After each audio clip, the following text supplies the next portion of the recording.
ஓம் முருகா போற்றி. ஓம் சரவண பவ. என் அன்பு குழந்தையே, இந்த சிங்கத்தை நீ தொடும்போது அதற்கே உண்டான ராஜயோகமும் கர்ஜனையும் எல்லாவற்றிற்கும் எல்லாருக்கும் தலைமை தாங்கும் பண்பையும் நான் உனக்கு வழங்கப் போகின்றேன். இந்த சிங்கத்தை தொட்டு உள்ளே வந்திருக்கும் உனக்கு தேவையான எல்லா விதமான வசதிகளையும் செய்து தரத்தான் உன் அப்பன் முருகன் உன்னை தேடி வந்திருக்கின்றேன். நிம்மதி பல மடங்கு இருக்கும். கிடைக்காதா என்று யோசித்த நேரத்தில் கிடைக்கவே கிடைக்காது என்று நினைத்த ஒன்று உன்னை தேடி வந்து சேரும். நீ நிமிடத்தில் நிம்மதி அடைவாய். பல நாள் போராட்டம் உடனே முடிவுக்கு வரும். நிச்சயம் நீ நினைத்து கூட பார்க்க முடியாத அளவுக்கு உன்னுடைய வாழ்க்கை தரத்தை நான் மாற்றி காமிக்கப் போகின்றேன். நீ உன் மனதில் வெகு நாட்களாக ஒன்றை பற்றி விரும்பிக் கொண்டே இருக்கின்றாய். நீ விரும்பியதை உனக்கு நான் கொடுக்கப் போகின்றேன். விரைவில் அதை நீ பெறுவாய். உன்னுடைய வாழ்வில் அனைத்து மங்களங்களுமே உண்டாகப் போகின்றது. உனக்கு நன்மை செய்வதற்காக தூரத்திலிருந்து ஒரு அழைப்பு வரும். அந்த அழைப்பை நீ ஏற்றுக்கொள். உனக்கு நன்மை செய்ய தூரத்திலிருந்து ஒரு அழைப்பு வரும். மீண்டும் சொல்கிறேன், உன்னுடைய மரியாதை உயரும். அந்த அழைப்பை நீ அவமரியாதை செய்து விடாதே. கண்டும் காணாமலும் இருந்து விடாதே. உனக்கு மரியாதை, புகழ், செல்வம் என எல்லாமே கிடைக்கும். நான் சொல்வது போலவே செய்துவிடு. நீ வாழ்க்கையில் இதுவரை பட்ட வேதனைகளை நான் பார்க்காமல் இல்லை. உன்னுடைய வேதனைகள் எல்லாம் காணாமல் போகப் போகின்றது. உன்னுடைய மனமானது படும்பாடு எனக்கு மட்டுமே தெரியும். மற்றவர்களுக்காக யோசிக்கின்ற உன்னுடைய மனம் உதவி என்ற சொல்லை ஒருவர் சொல்வதற்கு முன்னால் அவர்களுக்காக போய் நீ உதவி செய்கின்றாய். அதே நேரத்தில் மற்றவர்கள் முன் அவர்களுக்காக அவமானமும் படுகின்றாய். ஏன் இப்படி இருக்கின்றாய்? சுயநலத்திலும் ஒரு பொதுநலம் வேண்டும்தான். பொதுநலமாகவே இருக்காதே, கொஞ்சம் சுயநலமாகவும் இரு. உதவி என்று உன்னிடம் வந்தால் உன்னால் முடிந்த வரைக்கும் அவர்களுக்கு உதவி செய். முடியவில்லை என்றால் நல்வார்த்தைகளை சொல்லி அனுப்பிவிடு. ஆனால் நீ உதவி செய்ய போய் மற்றவரிடம் உதவி கேட்டு நிற்கும் நிலைமைக்கு நீ வரக்கூடாது என்ற நோக்கத்தில்தான் நான் சொல்கிறேன். புரிகிறதா? என்ன செய்தாலும் உன் சக்திக்கு உட்பட்டு செய். யாரும் மனதையும் காயப்படுத்தக்கூடாது என்று நினைப்பது சரிதான். ஆனால் முதலில் ஒன்றை நீ புரிந்து கொள். உன்னுடைய மனதை நீ காயப்படுத்தாமல் அது திடமான மனநிலையில் பார்த்து கொண்டேயானால் அவர்கள் உன்னை காயப்படுத்தினால் அதை சாதாரணமாக எடுக்கும் மனநிலைக்கு நீ வந்துவிட்டால் அவர்கள் பேசும் எதுவுமே உன் மனதை அழுத்தாமல் இருக்கும். நான் சொல்வதை காது கொடுத்து கேள். உன்னுடைய நன்மைக்காக சொல்கிறேன்.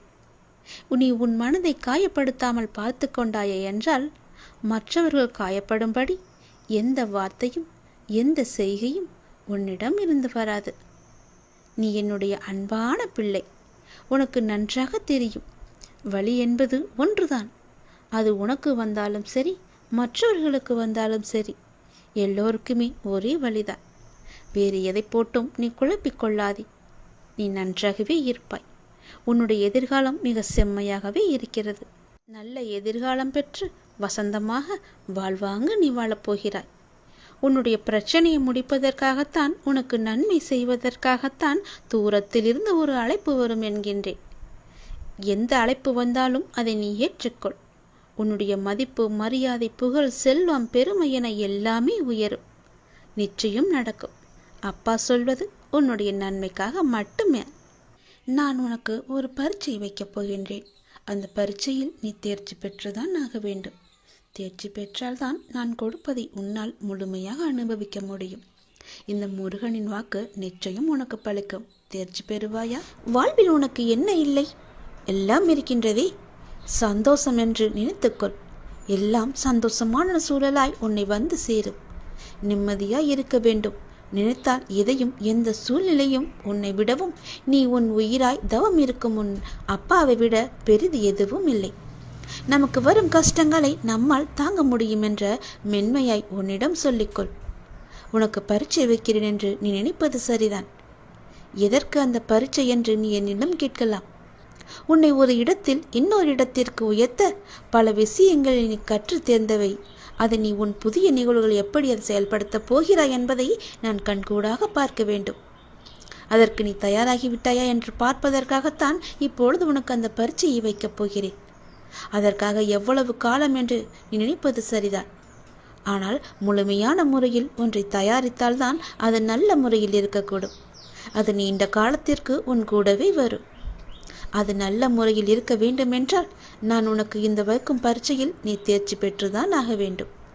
நான் இப்படி செய்வதற்கு காரணம் உன்னை நீ இன்னும் சிறிது மாற்றிக்கொள்ள வேண்டும் என்பதற்காக. எனக்கு புரிகிறது, நீ உனக்குள்ளே சண்டை அடித்து கொண்டிருக்கின்றாய், எது சரி எது தவறு என்று. தவறு என்றால் அதை மாற்ற நீ உன்னிடத்திலேயே யுத்தம் புரிந்து கொண்டிருக்கின்றாய். இந்த நிலையற்ற சூழலெல்லாம் நிறைவான நிலையுள்ள வாழ்க்கையை உனக்கு கொடுக்கத்தான் நான் இந்த குழப்பமான மனநிலையை உனக்கு கொடுத்து கொண்டிருக்கின்றேன். இந்த குழப்பத்தை கண்டு நீ பயந்து விடாதே. எதிர்காலம் எப்படி இருக்குமோ என்று பயத்தில் நீ இருந்து விடாதே. எல்லாமே மாறப்போகிறது, எல்லாமே மாறப்போகிறது. உன்னுடைய கஷ்டங்கள் எல்லாமே மாறப்போகிறது. உன்னுடைய துன்பமான வாழ்க்கை எல்லாமே மாறப்போகிறது. உன் குழப்பமான மனநிலை எல்லாம் மாறப்போகிறது. விரைவாகவே மாறும். உனக்கான அழகிய வாழ்க்கை உன்னை தேடி வந்து கொண்டிருக்கின்றது. என் கரம் கொண்டு அதை நான் உனக்கு கொடுக்கப் போகிறேன். அதில் எல்லா செல்வ வளங்களும் நிறைந்திருக்கும்படி நான் உனக்கு தரப்போகிறேன். நல்ல பெயரும் நல்ல குணமும் பெற்ற என் குழந்தை மென்மேலும் வளர்ந்து சிறப்புடன் வாழப்போகிறது. நிம்மதியான மகிழ்ச்சியான வாழ்க்கை அங்கு இருக்கப் போகிறது.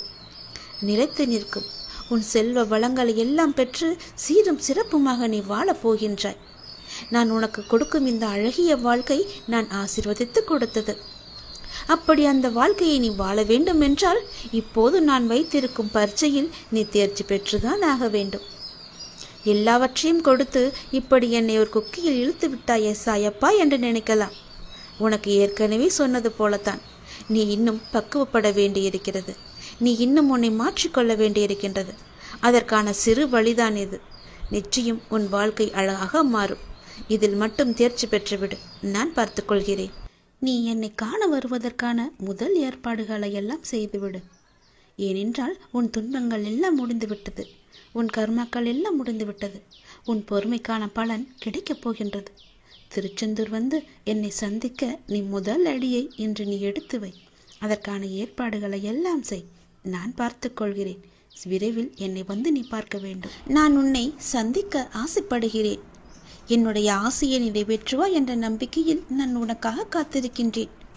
உன்னோடு நான் மனமிட்டு பேச வேண்டும். என்னிடம் பேச நீ தயாராக இருந்தால் இப்போதே என் ஆலயத்தை நோக்கி வருவதற்கான ஏற்பாடுகளை எல்லாம் நீ செய். ஒவ்வொரு முறையும் நான் உன்னிடம் வருகின்றேன். ஆனால் இந்த முறை நீ என்னிடம் வர வேண்டும் என்று நான் ஆசைப்படுகிறேன். தயவு செய்து நீ என்னை வந்து சந்தித்து விட்டு போ. நான் உன்னிடம் மனமிட்டு பேச வேண்டும். உன்னை பற்றிய நிறைய செய்திகளை என் மனதிற்குள் போட்டு புதைத்து வைத்திருக்கின்றேன். மிக மகிழ்ச்சியான செய்திகளை எல்லாம் உன்னிடம் சொல்வதற்காக காத்து கொண்டிருக்கின்றேன். உன் வாழ்க்கை இதுவரை எப்படி இருந்ததோ இனி அப்படி இருக்காது. உன் வாழ்க்கை இனி நன்றாகவே இருக்கப் போகிறது. ஏற்றம் பெறப்போகிறது. அடிமேல் அடியாயிருந்த துன்பங்கள் எல்லாம் மாறி நீ எடுத்து வைக்கும் ஒவ்வொரு அடியும் மகிழ்ச்சியான ஒன்றிற்கு வழிகாட்டப் போகிறது. ஏனென்றால் இன்னும் உன் வாழ்வில் எல்லாம் நல்லதே நடக்கப் போகின்றது. ஏன் வாழ்கின்றோம், இந்த வாழ்க்கையே வேண்டாம் என்று எதிர்மறை எண்ணங்களோடு நீ முடிவெடுத்து விட்டாய். அந்த வாழ்க்கை புத்தகத்தில் பல சுவாரஸ்யமான பக்கங்களை நான் பின்னால் வைத்திருக்கின்றேன். அதை நீ பார்க்க மறந்து விட்டாய். இன்னும் நீ அந்த பக்கத்தை திருப்பி பார்க்கவே இல்லை. கொஞ்சம் காலம்தான் இருக்கிறது. அதற்குள் நீ பொறுமை இழந்து விட்டால் நான் என்ன செய்வது? பல மகிழ்ச்சியான தருணங்களை அதில் வைத்திருக்கின்றேனே. கொஞ்சம் பொறுமை காத்து கொள்ள மாட்டாயா? இப்போது என் ஆலயத்துக்கு வருவதற்கான முதல் ஏற்பாடுகளை செய். பிறகு எல்லாவற்றையும் கொஞ்சம் கொஞ்சமாக நான் உனக்கு புரிய வைக்கின்றேன். உனக்கு எதை எப்போது தர வேண்டும் என்று நான் ஏற்கனவே தீர்மானித்து விட்டேன். அது நிச்சயம் உன் கைக்கு கிடைக்கும். கிடைக்காமல் போன ஒன்றுக்காக இனி நீ வருந்தாதே. அதை பற்றி நீ சிந்திக்காதே. போனது போகட்டும்.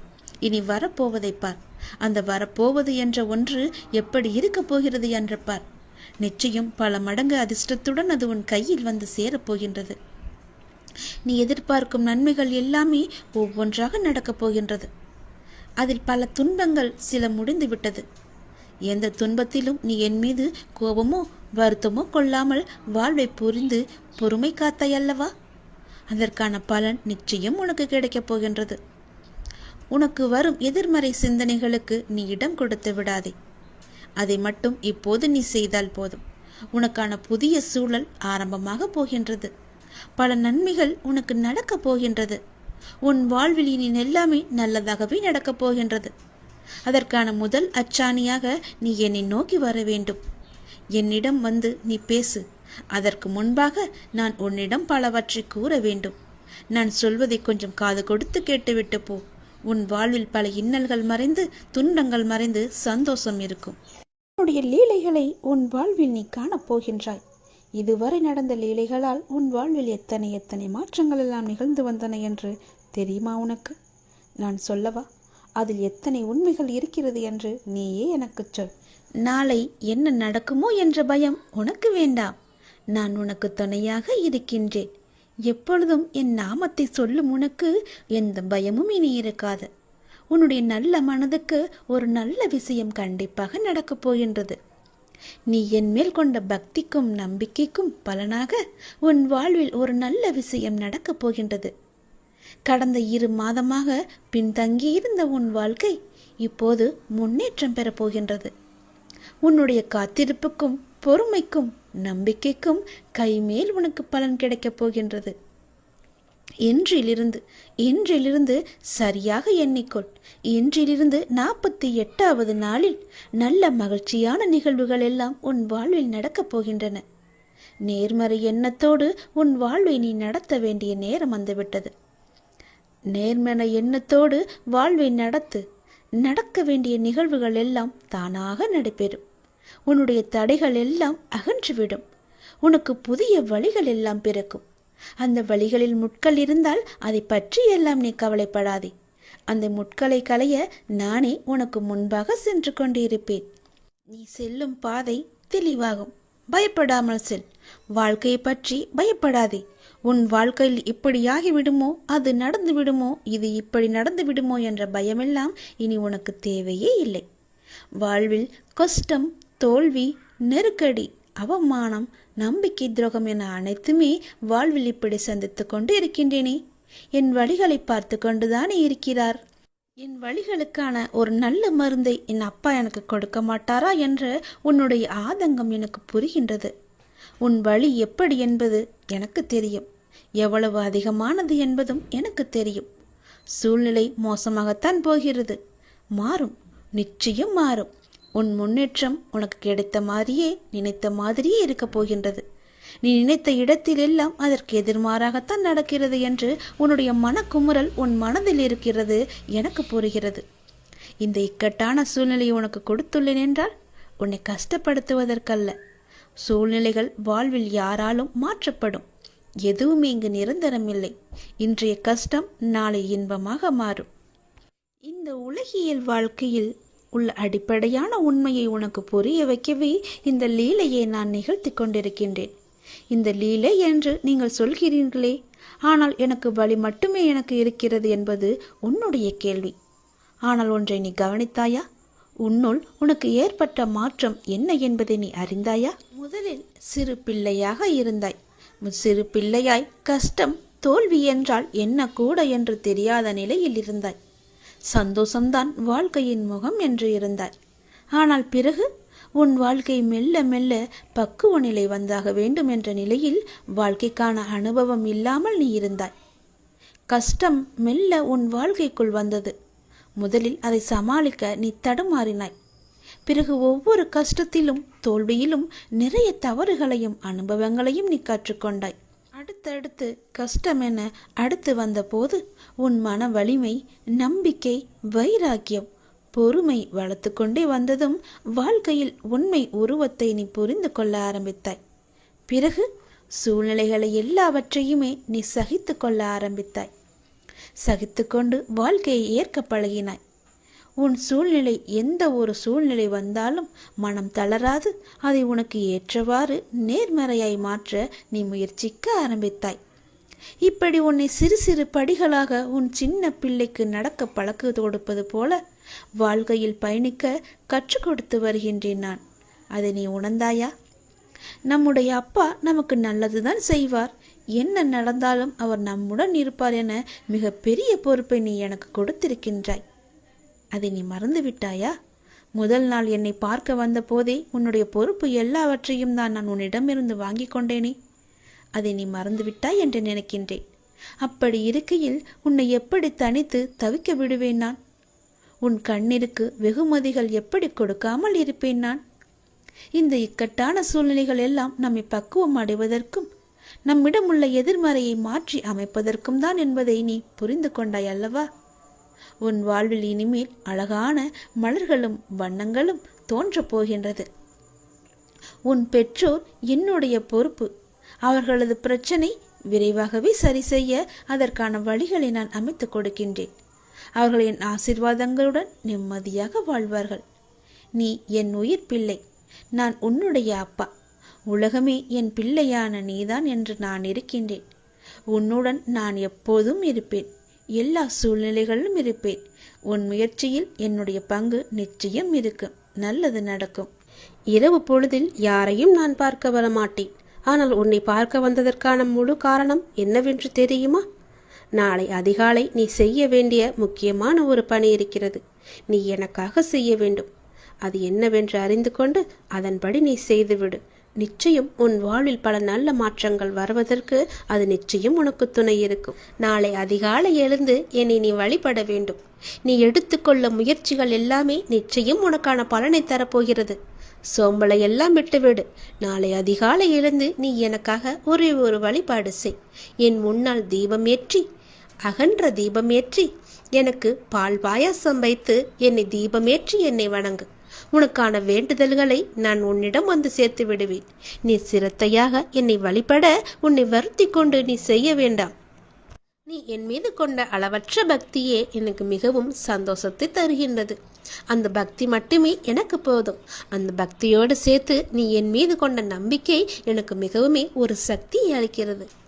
இன்று உன் வேண்டுதலுக்கு நான் ஏதாவது ஒரு ரூபத்தில் பதில் தருவேன் என்று சொல்லியிருந்தேன்.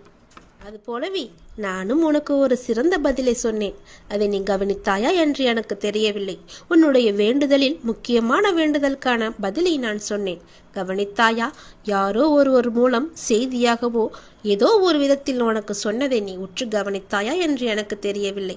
அந்த பதில்களுக்கான பலன் நிச்சயம் உன்னை வந்து சேரும். நிச்சயம் அதற்கான பதிலை நீ பெற்றுக்கொண்டு என்னை வந்து பார்.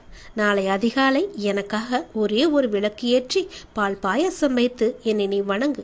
நல்ல எண்ணமாக, எழுத்தாக, நல்ல வார்த்தையாக, நல்ல ஒளியாக, நல்ல வடிவமாக உன் முன் நான் வருவேன். நீ மகிழ்வுடன் தீபம் ஏற்று. உன் மனக்கவலைகள் அனைத்துமே நான் போக்கி காமிக்கின்றேன். அந்த ஒளி வெள்ளத்தில் உன்னுடைய கவலைகள் எல்லாம் கரைவதை நிச்சயம் நீ காண்பாய்.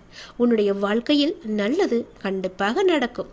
எனக்காக இதை நீ செய்வாய் என்ற நம்பிக்கை எனக்கு இருக்கிறது.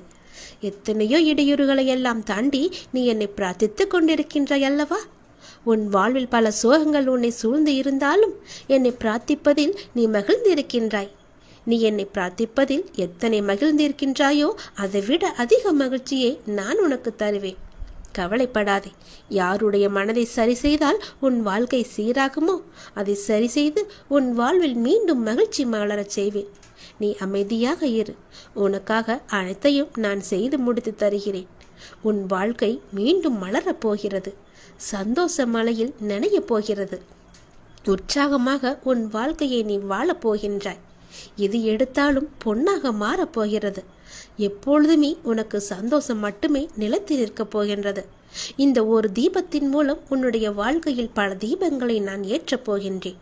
மறந்து விடாதே.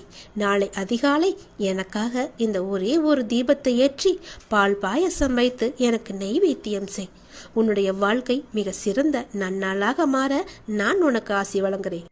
நீ அகண்ட தீபம் ஏற்றியதும் நல்லது நடக்க நான் அதற்கான பிள்ளையார் சுழியை போட்டு விடுகிறேன். நம்பிக்கையோடு செய். நீ எதை கேட்டு என்னிடம் நீ இந்த பிரார்த்தனை செய்கிறாயோ அது வெகு விரைவாகவே உன்னை வந்து சேரும். இது என் மீது சத்தியம். இந்த முருகனின் வாக்கு நிச்சயம் உனக்கு பலிக்கும். ஓம் சரவண பவ. ஓம் முருகா போற்றி. ஓம் சரவண பவ என்ற மந்திரத்தை சொல்லிவா. நீ எது செய்தாலும் இரு மனதாக செய்கின்றாய். இரு மனசா நீ இருக்காத. எப்போதுமே உன்னுடைய மனதை நீ தெளிவாக வை. உன்னுடைய 1000 கேள்விகளுக்கும் ஒரே ஒரு பதில தானே நீ எதிர்பார்த்துக்கிட்டு இருக்க. இன்னும் சில நாட்களில் அதற்கான நல்ல அறிகுறிகளை எல்லாம் நான் உனக்கு காமிக்க போகிறேன். நானே சில நேரம் உன் மீது கோபத்தை காட்டலாம். எதனாலன்னு சொல்கிறேன், தெரிஞ்சுக்கோ. யார் எப்படி வேணாலும் நடந்து கொண்டாலும் நீ என்னோட சொற்படி மட்டும்தான் நீ நடந்துக்கிட்டு இருக்க. அது வரைக்கும் உன்னை காக்க வேண்டியது எல்லாமே என்னுடைய பொறுப்பு. உன்னை காக்கும் பொறுப்பில் சில நேரம் நான் உன்னிட்ட சிறிது கடுமையாக நடந்துப்பேன். அப்படி நடந்து கொண்டிருக்கும் நேரத்தில் அது ஒரு தந்தையா உன் தன் பிள்ளைய வழி நடத்ததான்னு நீ தெரிஞ்சுக்கோ. என்ன அப்பா என் மீது இவ்வளோ கோவப்படுவார், இவ்வளோ கஷ்டப்படுத்துகிறாருன்னு கவலைப்படாத. என் மீது கோபமும் படாத. அதே நேரம் நீ தடுமாறும் போது தாங்கி பிடிச்சிக்குவது யாருன்னு பாரு. யாருடைய கையின்னு ஒரு நிமிடம் நிமிந்து பாரு. அது நானாக தான் இருப்பேன். உன்னை காக்கும் பொறுப்பில் நான் தான் இருக்கேன். உன்னை பத்திரமா பாதுகாத்து ஒரு பொறுப்பான பிள்ளையா உன்னை உயர்த்தி வாழ வைக்கத்தான் இது எல்லாம் நடந்துக்கிட்டு இருக்கு. உன்னை உயர்த்தி வாழ வைக்க வேண்டியது நீ முழுமையாக நம்பிக்கிட்டு இருக்க இந்த அப்பாவோட பொறுப்பு. 1000 கேள்விகள் உன் மனசுக்குள்ளே ஓடிக்கிட்டு இருக்குன்னு எனக்கு தெரியும். அப்படி 1000 கேள்விகள் உனக்குள் ஓடிக்கொண்டிருந்தாலும் அவற்றுக்கெல்லாம் ஒரே விடையால் என்னால் பதில் சொல்ல முடியுமான்னு தானே நீ ஒரு பதிலை தேடிக்கிட்டு இருக்க. உன்னால் ஒரே பதில் சொல்ல முடியும்னு நீ வச்சுக்கோயேன். ஒரு முக்கியமான ஒரு பிரச்சனை, அதற்கு நீ விட கண்டுபிடிச்சிட்டின்னா அந்த 1000 கேள்விகளும் காணாமல் போயிடும். உன்னுடைய அந்த முக்கியமான பிரச்சனைக்கு விடையும் கிடைக்கும். உன் மனதை வருத்தம் அத்தனை கேள்விகளுமே மறைஞ்சு போகும். இன்னைக்கு உனக்கு சில நல்ல நல்ல அறிகுறிகள் எல்லாம் தென்பட போகுது. அது உன் மனசுக்கு மிக மகிழ்ச்சியான தருணமாக இருக்க போகுது. நீ என்ன வேண்டும்னு நினச்சியோ அது படியே நடக்க போகுது. ஒரு நல்ல அறிகுறியை இன்னைக்கு நான் உன் கண் முன்னாடி காமிக்க போகிறேன். அது நிச்சயம் நடக்கும். நீ இழந்தது எதுன்னு உனக்கு தெரியும் இல்லையா? எனக்கும் தெரியும். கவலையப்படாத. இனி இழப்பதற்கு ஒன்றுமே இல்லைன்னு நீ வருந்தும் போது அதை புரிஞ்சுக்கோ. இனி பெறுவதற்கு நிறையா இருக்குதுன்னு. ஏன்னா இதுவரை இழந்ததை இனிதான் நீ பெற போற. அதன் ஆரம்பமாகத்தான் என்னுடைய அன்பை நீ இன்னைக்கு போட்டிருக்க. இனி எல்லாமே நிச்சயம் உன்னை தேடி வரப்போகுது. ஏற்கனவே நீ இழந்து விட்டதால இந்த முறை எப்படி இழுக்கக்கூடாது என்பதை நல்லா புரிஞ்சு அதை பத்திரமா வச்சுக்கொள்ள போற. ஏனென்னா இனி உன் வாழ்க்கையில் பெரிதா, மிக பெரிதா நல்ல நல்ல மாற்றங்கள் எல்லாம் வரப்போகுது. ஒரு சிறிய இழப்பின் மூலம் அந்த அனுபவத்தை கொண்டு இதை நீ எப்படி பத்திரமாக பாதுகாத்து வைக்கணும்னு நல்லா தெரிஞ்சு வச்சிருக்க. அது போலவே நீ பாதுகாத்து வச்சுக்கோ. உன் தேவைகளை எல்லாம் நிறைவேற்றும் அளவிற்கு உனக்குள்ள தைரியத்தை மிக அதிகமாகவே நான் அணைச்சி வச்சிருக்கேன். அதை நீ தான் புரிஞ்சுக்கணும். அதுபடிதான் நீ நடந்துக்கணும். அனைத்துமே உன்னை வந்தடையும்படி நான் மாற்றி காமிக்கின்றேன். எதை எதுக்கெடுத்தாலும் தெளிவு இல்லாமல் நீ யோசிக்கிறத மட்டும் நிப்பாட்டு. எல்லாத்துக்குமே ஒரு குழப்பத்தோடு நீ இருக்க. இது நடக்குமா, இதை நம்ம செய்யலாமா, இப்படி போகலாமான்னு ஏதோ ஒரு கேள்விக்குறியை போட்டு உன் மனசுக்குள்ளே குழப்பிக்கிட்டே இருப்பதனால தான் எந்த ஒரு காரியமும் உனக்கு கைகூடி வரமாட்டேங்குது. தைரியமாக போ. இது நடக்கும். இது நம்மால் நிச்சயமாக முடியும். இதை என்னால் செஞ்சு காட்ட முடியுன்ற தைரியத்தோடு நீ போய் பாரு. உனக்கு நிச்சயம் உன் தேவையெல்லாம் நிறைவேறி நீ வெற்றி பெறுவதை நீயே கண்கூடா பார்ப்ப. உனக்குள்ளதான் தைரியமாக நான் இருக்கேன்ல. நிச்சயம் அதை நீயே புரிஞ்சுப்போ. உன் வாழ்க்கை ஒளிமயமாக மாறப்போகுது. சந்தோஷம் நிலச்சி நிற்க போகுது.